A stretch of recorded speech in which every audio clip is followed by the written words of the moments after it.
అందరికీ యాషువ మెస్సియ నామం పేరిట షలోం. ఈ వారం 20వ పర్ష టెట్జావే.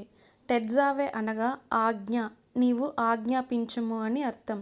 సెఫర్ తోరా నందు ఇది 20వ పర్ష.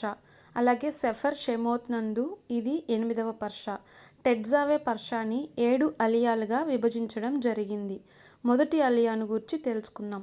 షెఫర్ షెమోత్ అనగా నిర్గమకాండము 27వ అధ్యాయం 20వ వచనం నుండి 28వ అధ్యాయం 12వ వచనం వరకు. ఎలోహిం మోషేతో ఇశ్రాయేళ్ల వద్ద నుండి స్వచ్ఛమైన ఆలివ్ నూనె తీసుకొని మెనోరాను అనగా సువర్ణదీప వృక్షమును నిత్యము వెలిగించమని ఆజ్ఞాపించుట 27వ అధ్యాయం 20వ వచనంలో చూడగలం.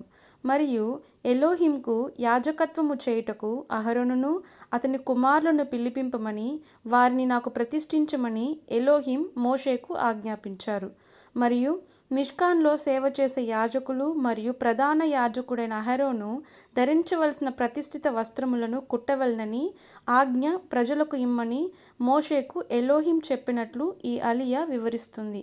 అదేవిధముగా అహరోను తన భుజము మీద ధరించు ఏఫోదు పతకము మీద 2 రత్నములు చెక్కింపవలననియు వాటి మీద ఇశ్రాయేలీల పేర్లు చెక్కించవలననియు అహరోను తన 2 భుజముల మీద యావే సన్నిధిని వారి పేర్లను భరించునని ఈ అలియా వివరిస్తుంది.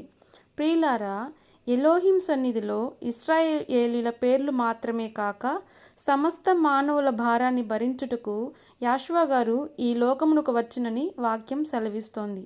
ఎలోహిం సన్నిధిలో యాషువయే మన భారమును భరించువాడై ఉన్నాడు. కాబట్టి నీ భారము యావే మీద మోపుము, ఆయనే నిన్ను ఆదుకొనునని కీర్తన 55వ కీర్తన 22వ వచనంలో వ్రాయబడిన ప్రకారము మన భారమును ఆయనపై మోపి మన పాప భారము నుండి విడిపించబడుటకు సిద్ధపడవలనని మనవి చేయుచున్నాను.